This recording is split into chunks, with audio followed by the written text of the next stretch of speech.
want to touch on gratitude because that for me has, I was going to say life-changing, and that sounds like, and then I was questioning it, thinking, is that a bit of an exaggeration?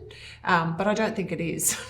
I think that for me, my practice of, it's not always a physical practice where I'm writing down. You know, sometimes I get into a flow with that and I do it really regularly, and other times the wheels fall off a little bit. But I feel like because for a period of time, I really consciously set an intention to every day have a practice of gratitude or being thankful or noticing the good things, you know, whatever words you want to use. Yep. That, and there's a lot of research that backs this, that the way that you see the world starts to shift. Yeah. A lot of people spend a lot of time focusing on all the bad stuff in their life and all the things that they aren't where they want to be, or the negative things in their life, and that's what manifests in their life. They focus on the negative stuff, they'll feel negative. When you choose and take that time to be grateful, then you can actually appreciate the things that you've got in your life. The fact that you're alive, the fact that you can walk and talk and move, and you're in a relationship, you've got a job, you've got a car, you're living in Australia when the rest of the world's dying, sort of thing. Yeah. The sun rises, the clouds, the sun, whatever it is, the kids, whatever it is, just the music that comes on. If you can take that time to be grateful for anything in it changes your focus onto being more present and more appreciative, and then you can't be negative in that moment. It changes how you feel. It like flicks a switch. It's one of the most important things to do. I do it every day as well. Yeah. I always start my day with gratitude. Yeah. Yeah, and I think even, you know, if I think about, you mentioned it earlier actually, so we're all different, we're all unique, we all have these different lenses through which we experience the world and see the world, and often it's based on family of origin, life experience, all those types of things. Yep. But a little bit of personality as well comes into it. And so I can stand next to somebody and experience the same event very differently.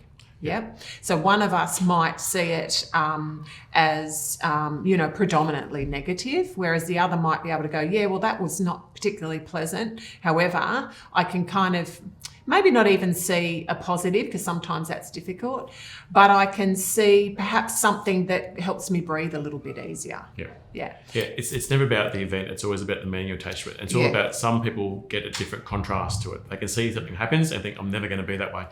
Like, there's a lot of stories about people who experience trauma growing up, like twins or couples and kids and stuff like that. One person can turn out to be the exact same way, that same abusive person. The other person can be the most kindest loving person in the world. One kid could choose to be the alcoholic. One person could choose to never drink alcohol again. They've experienced the same event, but they're taking a different meaning from it. And then because of that, they've created a different life. Yeah, I often get asked that because of the work that I do in with trauma, so child abuse and neglect and violence and domestic and family violence. People often ask me that question, and I think there's a bit of a myth and a misperception in community that if you grow up in a family where there's violence and abuse, that you'll become the perpetrator or the victim of that violence and abuse. And it's not always the case, because as you said, depending on the support, let's say around for a child, that depending on the support that they receive and the types of, positive reflections they get from caregivers, then that might enable them to see or be able to process the experience differently to somebody who's been through the same thing, but perhaps didn't get the support or wasn't able to access a different perspective in some way. And so people will often be really surprised that it doesn't necessarily mean that that person, as you said, will then go on to be that abuser. Yeah, just because you've experienced trauma in your past, regardless of what it is, it doesn't mean you're going to end up that way. That's right. It's just about what's the more positive meaning I can attach to this experience.